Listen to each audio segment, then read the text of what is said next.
Hello and welcome to Beyond the Index, a brand new 6-part video series serving as your strategic compass for navigating today's fast-moving B2B world.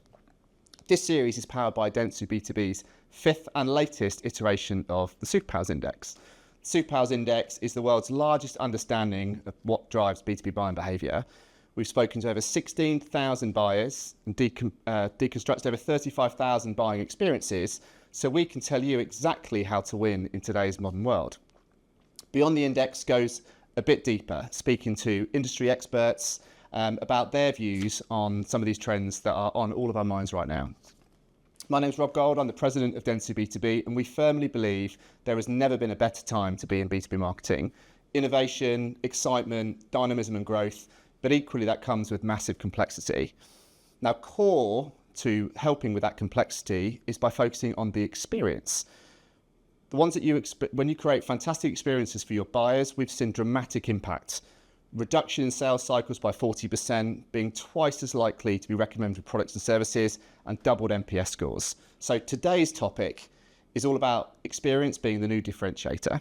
And with that, I'm delighted to be joined by two of my friends and colleagues, Richard and Ruth. Thanks for having us. Yeah, it should be fun. Thank you very much. And what's your role, Ruth? So my name's Ruth Bucknell and I lead our experience design function here at Merkle. And I'm Richard Shotton. I specialise in applying behavioural science to marketing and the author of 3 books, the latest one being Hacking the Human Mind. Thanks, guys. Great. Thanks for coming. Now, look, it's no secret that expectations of buying experiences is increasingly demanding. With the majority of buyers now being under the age of 35, they've never not grown up with the red dot on their telephone or being able to click and get something delivered tomorrow. And in 2024, we saw the impact of this. By prioritising fantastic buying experiences, we saw that sales cycles were reduced by up to 16 weeks. But as all B2B brands start to improve their game, this year we wanted to dive even deeper into how to stay relevant and how to respond to what buyers need in today's market. Now, a big mover in this year's Superpowers Index has been what we're coining getting back to business. With the influence of broader macroeconomic environment factors playing an even bigger role than before, buyers are looking for partners to integrate way more seamlessly into their business. In fact, the second most important decision driver this year in why people buy products and services is about being easy to integrate, which is up from 16th to only 12 months ago. So with that in mind, Ruth, what do you think that means for modern brand and buying experiences today? So I see it from a couple of different perspectives. Firstly, it's great that we have the proprietary research that we're doing here at Merkle, because that really helps us identify meeting the unmet needs of businesses and customers today. But I still feel like there is a huge opportunity to also focus on the unimagined futures of tomorrow, and we kind of need to keep one eye on the future. But I think when working with businesses, we need to stop just focusing on the brand experience, but also start thinking about the integrated experience with that business. So not just looking at the customer-facing experience, but also from an integration perspective. If you think about it from a service design perspective, what does that mean for tech, business, the internal teams that are operating all of these systems? And actually, if we stop thinking about just delivering a campaign and actually think about integrated experience planning, we can then start to create these connected experiences that as customers will help meet those unmet and unimagined experiences. Integration, thinking about the whole journey. Yeah, I totally agree. I mean, building a brand in today's world is very different from yesterday. So yeah, hugely different. And it's such a saturated market. And the challenge is in the B2C space, we're seeing some amazing technological advancements that is really meaning that B2B really has to rise to the expectation of us all. Very true. So Richard, as a renowned behavioural economist and consultant, what techniques... You almost said that with a straight face. No. What techniques can we learn from the world of behavioural science that applies to creating a brand experience and building on some of the stuff that Ruth was just mentioning? So the fact that you focus on ease absolutely chimes with behavioural science. There have been 2 behavioural scientists who've won the Nobel Prize for Economics in the last 25 years. You've had Richard Taylor, I think it was 2017, and then Daniel Kahneman, 2002. And interestingly, when they're both asked the same question of what is the single biggest thing that you've learned in your entire career, they both give the same answer. They both say, make it easy. That at first might sound like a statement of the obvious, but both psychologists push it a bit further. It's not just you make something easier and it happens more. The psychologists argue that it has an unexpectedly large effect. So people think the way to win new business is to motivate the audience to want to buy. And of course that's important, but the bigger effect is often identifying tiny bits of friction and then removing them, and that tends to have an outsized effect. Now in B2B, there are all sorts of different ways of doing that, but one that I think is interesting is that often in important areas like finance or business to business, professional services, pharma, when you've got this really important category, marketers often think they need to communicate in a very formal, complex way. But there's a whole body of experiments that suggest that backfires. So there's one study in particular, it's a 2006 study from Daniel Oppenheimer at Princeton. And it might have the best ever title for an academic paper. It's entitled Consequences of Erudite Vernacular. That's utilised irrespective of necessity. And then there's a colon, problem with using long words needlessly. Very impressive you remembered that. And what he does in this paper, he gets a group of people together, shows them a chunk of text, and some people get the original text with lots of verbosity, complex words, unnecessary jargon, and that group rate the intelligence of the author. Then he gets a second group and he gives them basically the same text, but he's replaced all the complex words with simpler ones. And when that group rate the intelligence of the author, they score the author 13% higher. So Oppenheimer's point here is many marketers have the wrong model of human behaviour in their head. They think the way to impress is to speak in a complex way. And I think B2B marketers are especially guilty of that. But his argument is, if you speak in a complex way, you confuse the audience, and then they don't blame themselves for that confusion, they blame you, the communicator. So he puts together a very, very strong argument that even in the most complex of matters, what you should be aiming to do is speak in the simplest possible language. And that is one application of Make It Easy. I mean, there are hundreds of others, but it is one application that I think 90% of B2B businesses ignore because they have the wrong mental model.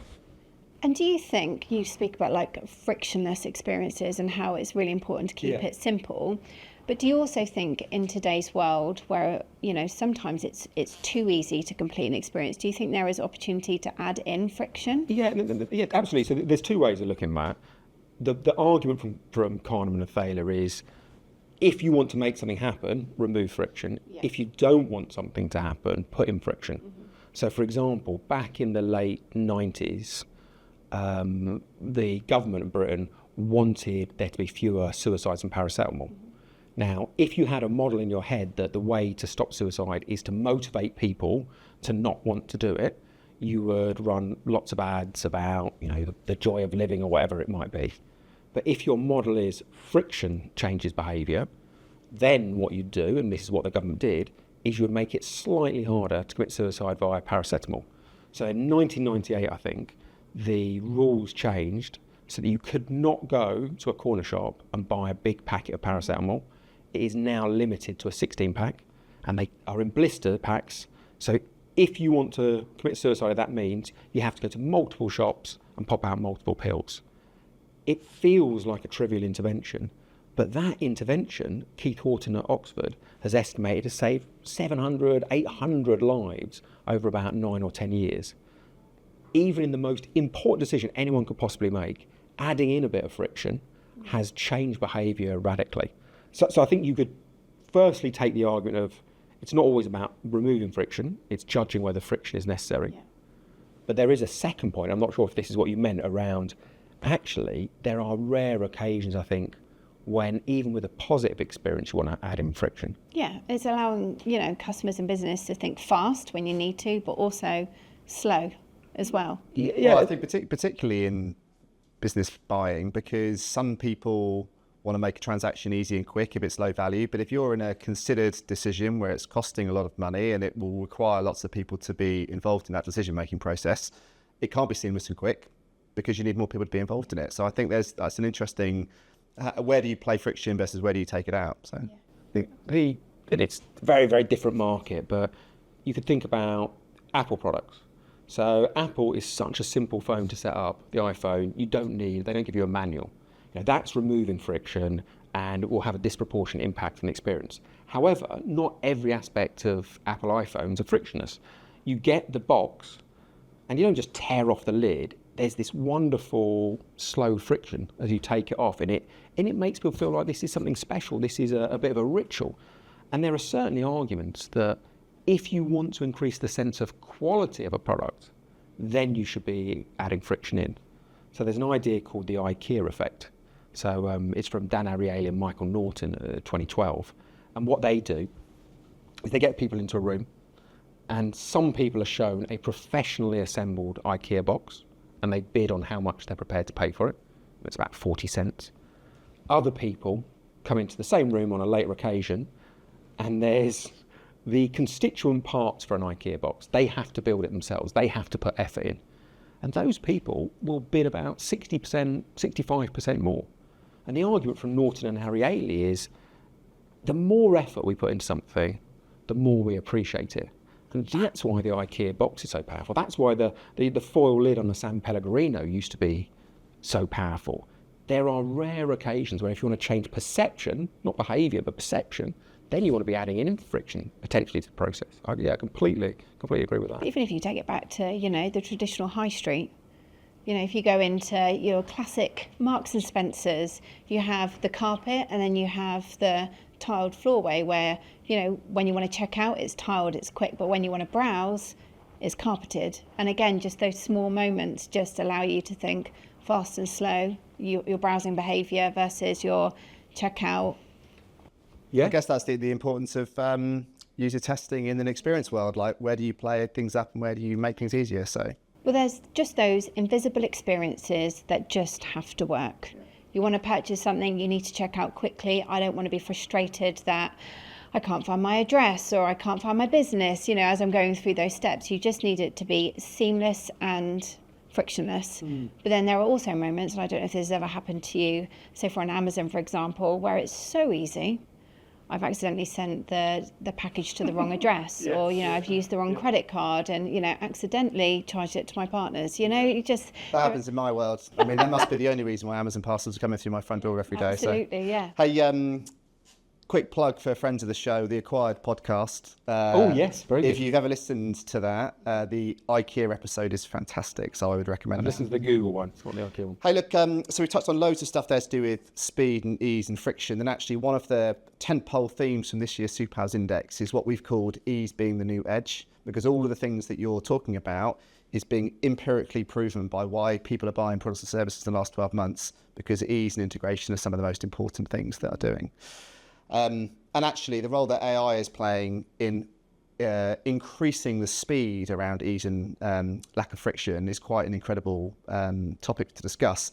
And we've seen some incredible insights in our study this year about how the majority of buyers are using AI to help them make their purchase decision. Not just about efficiency, but they're using it themselves to help them make their decisions. Research, shortlisting, of course, but customization of product, customer service, all of these other areas that people actively know about now. So, Ruth, have you got any examples you could share of where AI is being used to help increase and improve the buying experience? Yeah, and absolutely. We've got a great example of a product experience that we developed for Sater, where we redesigned a frictionless experience to ensure that just, everything was elevated to a level that it was just easier to navigate and just up to modern standards. But we also saw a huge opportunity where, from Sater's perspective, they were getting several emails with quotes that they were having to process and lots of calls to their customer services team to, again, process quotes. And what they realised is actually the dynamic of these emails and requests were basically the same. So we created an agentic solution that could ingest all of these quotes and requests and go back with an itemised basket that could be just checked out straight away. And then from a business perspective, they saved over 3,800 hours of processing power from humans just by replacing that with an agentic solution. So that was looking at a B2B buying journey, trying to simplify it, but by injecting AI as the solution. And the results from that were incredible. Yeah. Revenues through the roof, NPS is through the roof, cross-sell and upsell of products and services. It's quite, the impact that had on that business has been transformative. Yeah, absolutely. And also, and another example, going back to your first point of, we still have to meet the unmet needs, but we have to then look at opportunities to really, supercharge our experiences. And I think AI is allowing us to do that. Not only is it putting the power in our hands in terms of information these days, but actually it's like sourcing that and then pushing that through to a buying experience as well.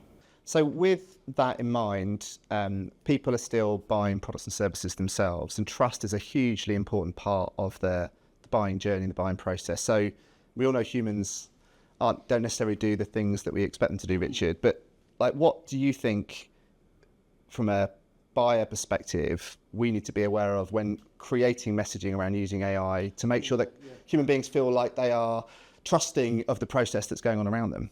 So this relates back to the point we were making earlier, this fundamental idea of behavioural science and make it easy. So it's this argument that lots and lots of psychologists make. However, there is a bit of a paradox in which just because consumers and professionals want things to be easy for themselves, they don't want to think it's been easy for the brand. So there's an idea called the labour illusion, which is essentially that exactly the same product will be rated differently dependent on the level of effort that the user thinks gone into it. Now that definitely affects AI. So there is a psychologist at BR University called Kobe Millett, so it's a big university in Amsterdam, 2023, runs this brilliant study, recruits a group of people, and he shows them posters. So he does lots of different variants, but this first example, he shows them posters of a skull. And he just changes the label. So some people see it as a poster drawn by a AI-powered robot. Other people see exactly the same thing, but they think it's hand-drawn. And what Millett finds when he questions people about creativity, artistic merit, and purchase intent, there are wildly different scores between the two posters. So if people think the poster has been hand-drawn, their purchase intent goes up by 61% compared to people who think it's AI drawn. His argument is this is a victim of the labour illusion. People's experience of ChatGPT is that you put in a prompt and it just spits out an answer, or spits out a blog in 10 seconds. So people assume an AI-generated product is low effort, and therefore they rate it as lower. Now, you've got to be careful how you interpret this study, because if you were going to say to clients, don't use AI, don't tell people you've got AI, they would think this is a ludicrous argument. They think, we were being Luddites. But what you have to do is draw people's attention not to the speed of delivery of a product, but you have to draw people's attention to how much effort went into setting up the process and protocols and the right AI model. Now, I know this anecdote isn't necessarily about AI, but I think it gives people an answer about how to position AI-generated products. So there's this famous example, mid-90s, when Travelers Bank and Citibank merged. I think they became Citigroup. So it's a massive, massive merger. They were awash with cash. They decided they are going to hire the world's best designer. So arguably world's best designer, Paula Scher. And they bring her in. They're paying $1.5 million to come up with a logo. They brief her in this original meeting. And when she's in the meeting, she picks up a napkin and she sketches out a logo. Now, if you Google Paula Scher, umbrella logo, meeting, what you will see is a paper napkin with a drawing which looks remarkably similar to Citigroup's current logo. So she sketches this out, clients look a bit bemused. She goes back like 3 months later when they've done the full design process, changed the colours and things and whatnot. She goes back to them 3 months later and she presents the logo. And the client supposedly says, how in good faith can you ask us for $1.5 million for something we actually saw you sketch out in the meeting? And her legendary answer, and I'm sure there's a bit of glossing over time? Her legendary answer is, it may have taken me 30 seconds, but it took me 34 years to learn how to do it in 30 seconds. And that story, I think that's what people have got to think. If you just give people a super quick product they think has been knocked out by AI, they will rate it poorly. If you subtly shift their attention to all the experience you have that has put those protocols and processes in place, then I think you'll be okay. But you cannot let people think your product has been low effort. So therefore, from there's a few things in that you could take out. One, from a brand perspective, make sure you're telling the story of your brand, the history of your brand. Just because you're able to deliver something quickly, you want to make sure people understand the professionalism and the sacrifice that's gone into creating it. And I guess secondly, there's purchase intent, but I'd assume that there could be a price premium point in there too. The quicker something is, people perceive it to be cheaper, therefore it's difficult to change the pricing. Absolutely. So there's a famous anecdote from Dan Ariely. So he's done an awful lot of work. He's at Duke University about people's relationship between fairness and willingness to pay. And the anecdote that he starts his paper with is, he says, I met this locksmith. We were at the theatre sitting next to each other, and he was telling me about his career. And the guy was in his 60s. And he said the funny thing that had happened during his career is when he was a young man, 16, straight out of school, mending locks, it was bloody awful. He had no experience. He would take hours to get into the house. He would probably damage people's door with his drill. But he said the clients would give him big tips. But as he got older and older and became an absolute expert in his field, when he turned up to people's houses, whipped the lock out in 90 seconds, perfectly without any damage at all, the clients were actually annoyed. The clients didn't want to pay a tip. Now, on one hand, that is ludicrous. Who would say, I want to stand outside my house for 90 minutes while the locksmith damages my doors? But people have this rule of thumb, which is, I will pay according to the effort that has gone into it. So even though he did a better job, because the clients could see it was so quick, they were deeply unhappy about paying. So you're absolutely right. If people think your product has been quick and easy, don't expect them to pay much. But I think it's also allowing that space again to think fast and slow. Like with Gen AI, it's very easy these days to get information. And therefore, when we think about product experience and how we're integrating, search and navigation, typically B2B experiences are heavily complex. There's lots of different buyers, there's lots of different stakeholders. There's a hell of a lot of information to consume, and navigating that, and from a user experience perspective, delivering the information architecture to house all of that content is it's a lot, and you don't always get it right. But actually now, with AI and search, I think if we look at the user behavior that we're now expecting, do we go to Google or do we go to our friend ChatGPT to give us the answer? We should be starting to look at those user behaviors and then bringing those into our experiences for our brands to interact with, so that actually we can present the right information to you quicker to allow you to then think slower about the decision that you need to make. Yeah, I guess the only thing there would be, if you give something really quickly, and this is what the clients will demand, there is a slight hypocrisy or paradox that they will want that, but unless you draw attention, I think, to the efforts that were going on behind the scenes, they will begrudge the speed and rate exactly the same product lower quality. So I think it's that trick of balancing it, like Paula Scher did, which is shifting attention from the 30 seconds of visible effort to the 34 years of hidden effort. Oh yeah, absolutely. I just think it's a very interesting concept that, as our expectations are rising to get that information quickly, we as businesses really need to keep up with that rise in expectation to ensure that we're presenting our products in the same way. Yeah, I mean, we just covered a lot of ground there, and I guess that point at the end is really important, like where to focus, because when you say experience it's a big word, and actually what we've done in the Superhouse Index this year is looked at all those 35,000 buying experiences, and we can see the top two things to focus on first that make a difference to people purchasing products. The first one is making sure that the first interaction with your business is memorable. That dramatically reduces the sales cycle. So I guess you just get somewhere quicker. And the second is investing in advocacy and community, which I guess is all about peer recommendation, word of mouth, consensus when people buy. So out of all the things you could do, they're the two things that buyers are saying that you should start with first to help tip people over into the kind of purchase experience. Ruth, if that's what buyers are saying. Have you got any advice for people watching and listening today about like how to do this best? So I think you have to get closer to your buyer and your customer.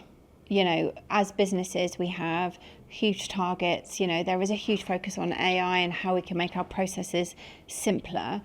But I think that we cannot, we have to get closer to our customers to understand what their requirements are and test some of these things, test these theories, these practices. Yes, as, you know, intellects, we can sit together and have these conversations, but actually we need to put it into practice. And definitely within my function, what we're really doing so much of at the moment is so much coming up with a concept or a hypothesis, doing a lot of user testing, and it can be incredibly cost efficient these days to do so, and with synthetic profiles and personas we can do it even quicker, but really testing the theory and then applying and seeing what the business impact is before we then invest hundreds of thousands and millions in developing a solution. So I think it's really about just going back to basics, getting closer to your customer, really understanding where those moments are to create the difference, and then creating prototypes and building that into a business solution.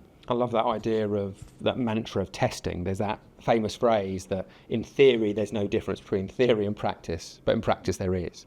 And it's all well and good to have experiments run in different settings, but what you really want to do is make sure those experiments are working in your very specific context. So I definitely agree with that. And with AI these days, it's so much quicker for us to have an idea, spin up a concept, go out to real buyers and customers to test it, to prove the value, create that business model to go back to the client and say, look, by doing this, we can save X amount of time or increase revenue by X amount. And then there's a business case to then focus on the transformation. So on that then, Richard, you know, if buyers are saying this is the stuff that you should be doing, they're the things that I've done to buy that product and service, and we just said first experience being memorable, investing in community and advocacy. We know, as you just said before, people don't always do what they say they've done. So what do you think our listeners should be doing to make sure these messages and sort of behaviours land with customers and human beings? So there's an amazing phrase from David Ogilvy: consumers don't think how they feel. They don't, sorry, consumers don't think how they feel how they say, or do what they say. You know, yeah. We get the gist. So there's an amazing set of arguments from behavioural scientists that you should be deeply sceptical about what people say. So the psychologists have this phrase, confabulating. And it's essentially, often people will try and tell the truth, but because they don't know their own motivations, they end up giving you deeply misleading answers. So your point about the first moment of the experience being the most important, if people just say that, I'd be deeply sceptical.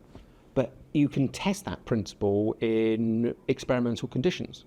So I did an experiment back in, 2017, 2018, based on a Solomon Asch study.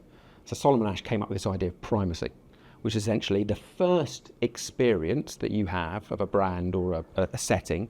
It essentially acts as a lens through which you interpret all the other following information. So what I did for the test was recruit a group of people, and we showed them this beautifully designed bottle of black sheep vodka. Richard Barnes made the design. So it's a completely fictitious brand. And some people, we said, it's award-winning, refreshing, satisfactory, weak and vinegary. Other people saw the same design, but we said it was vinegary, weak, satisfactory, refreshing and award-winning. So everyone gets the same 5 adjectives. All that happens is the order flips.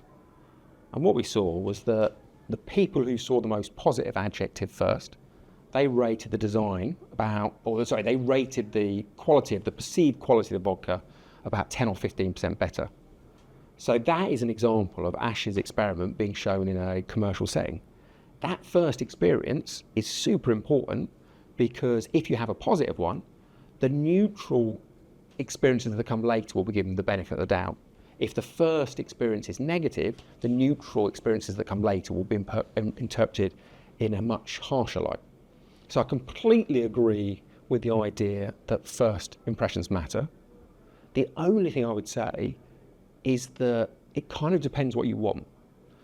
First experience are brilliant at setting later interpretations of later events. But if you're interested in what people remember from an experience, there's work by Kahneman and Radelmeyer back in the mid-90s into this idea called the peak end rule. And when it comes to what people remember, actually it's often more important how something finishes. So if you screw up and accidentally get a quotation wrong in the middle, it doesn't matter, as long as how you end an experience, like a podcast or a brand event, that's the thing that sticks in people's minds. And I think that's super useful for brands, because often they'll put this massive, inordinate effort into making a great first impression, but then the end of a customer event or a pitch, it often just dribbles out. That's super dangerous, because it's that final moment that will stick in your buyer's mind 6 months or a year down the line. Absolutely. It goes back to what you were saying right at the start, Ruth, isn't it? That you've got to think about the whole experience from the initial interaction all the way through to the end. And if you're not doing that, then you're probably missing the opportunity to engage and convert. Yeah. So, Absolutely. well, with that power finish. Before we do it, we should, because this is now the end, we should say the quote properly. I was going to say, yeah, we should finish on a high. Yes. Consumers don't think how they feel, say what they think, or do what they say. That's what he actually said. And on that Hopefully, incredible final moment we bombshell, remember. that's the one we're going to remember. So that leads me to say thank you, Ruth. Thank you, Richard, for taking part in today's Brilliant. Beyond the Index loved episode. We hope you've had some fantastic takeaways. Today we talked at the start about how experience is the new differentiator. And we've really unpacked that today. So thanks again. If you'd like to find out more, please click on the link in the show notes and join us next time on Beyond the Index.